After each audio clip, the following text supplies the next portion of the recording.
एक वकील होने के साथ साथ अस्मा बंगश ह्यूमन राइट्स प्रोफेशनल भी हैं और इस वक्त स्टेट डिपार्टमेंट के ह्यूबर्ट हम्फ्री फेलो प्रोग्राम के तहत 95 मुख्तलिफ मुल्कों से आने वाले 149 शुरका में से एक हैं।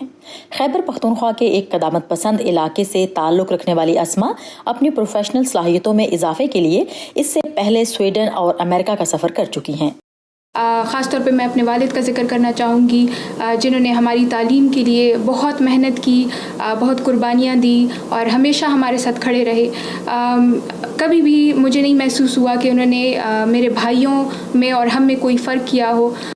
उनके वालिद ने 2 दहाई कबल अपने बच्चों को साथ लिया और मकामी रिवायात के बरखिलाफ उनकी तालीम को अहमियत देते हुए गाँव छोड़ दिया, लेकिन बेटों के साथ साथ उनकी बेटियों ने उन्हें कभी मायूस नहीं होने दिया। आज मैं वकील हूँ, जबकि मेरी 2 बहनें हैं और दोनों ही डॉक्टर्स हैं और माशाल्लाह अपनी फील्ड्स में बहुत ही अच्छा काम कर रही हैं। लेकिन अफसोस की बात यह है कि आज ये सब कुछ देखने के लिए मेरे वालिद हमारे साथ मौजूद नहीं हैं। अस्मा के वालिद सन 2015 में पेशावर के इलाके हयाताबाद में होने वाले एक खुदकुश बम धमाके में हलाक हो गए, लेकिन बच्चों ने कामयाबियों का सफर जारी रखा। अस्मा ने अपनी ह्यूबर्ट एच हम्फ्री फेलोशिप अमरीकी दारुल हुकूमत में वाक़ अमेरिकन यूनिवर्सिटी में मुकम्मल की। इसको दुनिया का बेहतरीन प्रोग्राम भी कहा जाता है। इसके 3 कंपोनेंट्स हैं बेसिकली। पहला कंपोनेंट ऑफ कोर्स एकेडमिक से रिलेटेड है, आपको पढ़ना पड़ता है, आपको अपने क्रेडिट्स पूरे करने पड़ते हैं।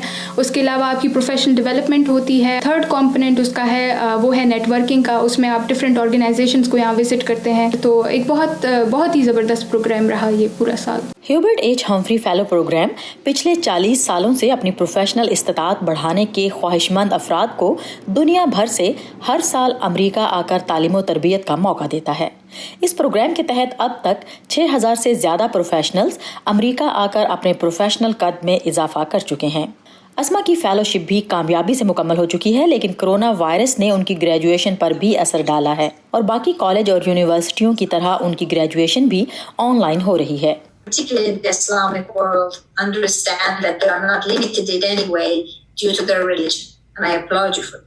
अस्मा कहती हैं कि औरत आज भी माशरे में अपने जायज़ मकाम के लिए तगदौ कर रही है। वो चाहती हैं कि उसे इज्जत और गैरत की बजाय एक इंसान समझा जाए और उसे उसकी ज़िंदगी और फैसलों पर वो इख्तियार दिया जाए जो उसे कानून और मजहब दोनों देते हैं। Sadia Zibran Jha, Voice of America, Bethesda, Maryland.